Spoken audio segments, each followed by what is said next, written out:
जय हिंद दोस्तों, की ऑफ मैथमेटिक्स 2.0 में मैं ललन कुमार आपका हार्दिक स्वागत करता हूं। आइए क्लास 9 के चैप्टर 2 को आज हम समझने का प्रयास करेंगे, जो कि बेसिक नॉलेज है उसके बारे में जानेंगे। जब इस चैप्टर को हम अच्छी तरह से पढ़ लेते हैं तो इससे 10th में भी कुछ क्वेश्चन सॉल्व किए जाते हैं। करीबन 4-5 नंबर यहाँ से मिल जाते हैं जो 9th क्लास में ही पढ़ने होते हैं, परंतु 10th में फिर जाकर हमको पढ़ना होता है। तो देखिए, इस चैप्टर का नाम जो है पॉलिनोमियल्स है, जिसको हम बहुपद कहते हैं। तो यहाँ क्या है, बहुपद अर्थात पॉलिनोमियल्स। चूँकि यह चैप्टर किसका होता है, तो बीजगणित का अर्थात बीज जो है अलजेब्रा का ही यह पार्ट होता है। इसी वजह से यहाँ पर इसका परिभाषा पहले देखते हैं। लिखा हुआ है, वैसा बीजगणितीय व्यंजक जिसके सभी चर मानों पर जो है घातांक क्या हो, एक पूर्ण संख्या हो। पूर्ण संख्या कहने का मतलब है जो दोस्तों 0, 1, 2 डॉट डॉट डॉट, अर्थात जो 0 से स्टार्ट होता है उसको हम पूर्ण संख्या के रूप में देखते हैं। तो क्या कहा गया, वैसा बीजगणितीय व्यंजक जिसके सभी चर मानों पर घातांक क्या हो, तो एक पूर्ण संख्या, उसे बहुपद कहते हैं। हम यहाँ पर आपको 2 एग्जाम्पल समझाना चाह रहे हैं। क्या एग्जाम्पल है, 4x³ + 5x² - 7x + 5। यहाँ पर जो घात है देखिए, ये क्या है, 3 है। ये घात क्या है, 2 है। यहाँ पर घात 1 क्या है, छिपा हुआ है। जबकि यहाँ घात क्या है दोस्तों, तो यहाँ पर घात 0 है। तो इस तरह देखते हैं कि जब भी नंबर ले रहे हैं वो एक पूर्ण संख्या। उसी तरह घात क्या है, 5, यहाँ क्या है 4, और यहाँ क्या है 2, और यहाँ क्या है 0। तो ये सभी क्या है, घातांक एक पूर्ण संख्या है।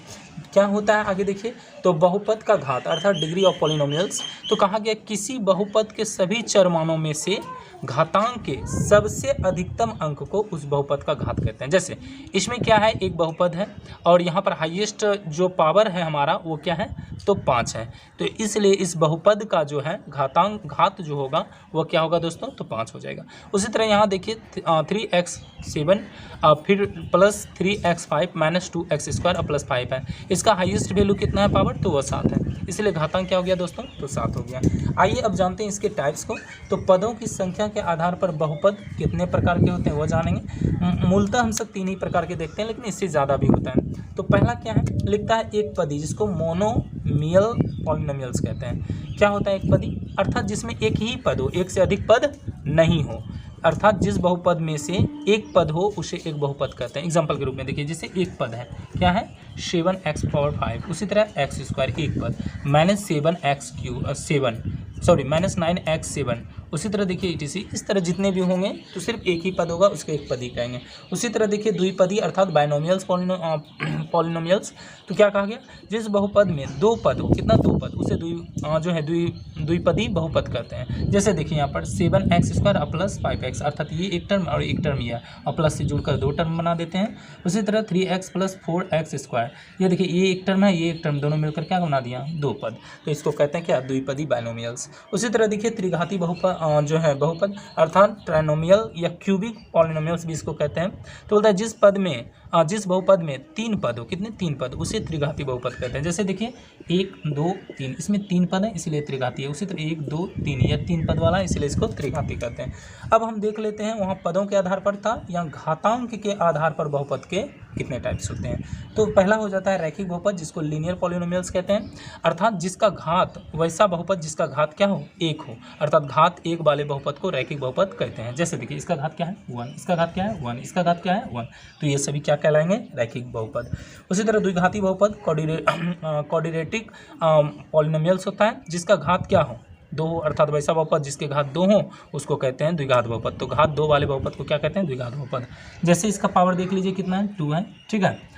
उसी तरह देख लीजिए इसका पावर क्या है, 2 है, उसी तरह इसका पावर 2। तो इसमें सारा पावर मैक्सिमम कितना है, 2, इसको द्विघात बहुपद कहते हैं। अब आगे क्या है, त्रिघात बहुपद, जिसको क्यूबिक पॉलिनोमियल्स कहते हैं, अर्थात वैसा बहुपद जिसका घात कितना हो, 3 हो, अर्थात घात 3 वाले बहुपद को क्या कहते हैं, त्रिघात बहुपद कहते हैं। जैसे एग्जाम्पल हो गया, इसका घात मैक्सिमम कितना है, 3 है, ठीक है। उसी तरह इसका मैक्सिमम घात कितना है, 3 है। तो ये सब त्रिघात कहलाते हैं। अब देखिए कुछ अलग जो होते हैं बहुपद, ये है अचर बहुपद, जिसको कांस्टेंट पॉलिनोमियल्स कहते हैं, अर्थात वैसा बहुपद जिसका घात 0 हो, अर्थात घात 0 वाले बहुपद को ही अचर बहुपद कहते हैं। जैसे हो गया 5, इसका घात क्या है, 0। क्यों, क्योंकि देखिए दोस्तों यहाँ पर होता है क्या, 1 × 1 पर 0, ऐसा हम लिख सकते हैं। क्योंकि इस पर अगर कोई भी नंबर है या कोई भी चर राशि है या अचर राशि है, उस पर अगर जब वैल्यू 0 होता है तो उसका वैल्यू क्या होता है सर, तो वो नहीं होता है। इसीलिए ये सब क्या है, अचर रहता है। मैं प्रूव करूँगा कैसे वहाँ पर जो है अचर होता है बाद में। तो बोलता है शून्य बहुपद, ये होता है 0 जो है पॉलिनोमियल्स, अर्थात जिसका घात क्या हो, शून्य हो, ठीक है, सॉरी घात शून्य नहीं हो, जीरो को शून्य बहुपद कहते हैं। क्या कहते हैं, शून्य बहुपद। एग्जाम्पल के रूप में जीरो ही आपका आ जाता है। बोलता है बहुपद, अब आगे क्या है, तो बहुपद का मानक रूप क्या होता है, स्टैंडर्ड फॉर्म ऑफ पॉलिनोमियल्स। मतलब जब किसी बहुपद के चर मानों पर क्या हो, घातांक अवरोही हो, अवरोही मतलब घटते क्रम में लिखा गया हो, तो उसी को हम क्या कहते हैं, मानक। जैसे देखिए यहाँ पावर 3 है, यहाँ 2 है और यहाँ 1 है, तो ये क्या हो रहा है, बड़ा से छोटा हो रहा है, मतलब अवरोही क्रम में सजाया गया, इसीलिए मानक रूप में है। परंतु यहाँ देखिए 4x पावर 1 यहाँ दिखता है, यहाँ 5 दिखता है, यहाँ पर 0 दिखता है, तो यहाँ पर क्या है, ये मानक रूप में नहीं है। थैंक यू दोस्तों, इस वीडियो को देखने के लिए आपका बहुत बहुत धन्यवाद। ज़्यादा दोस्तों तक इस वीडियो का फैलाने का प्रयास करें, लाइक करें, सब्सक्राइब करें और कमेंट्स करें। बाय बाय दोस्तों।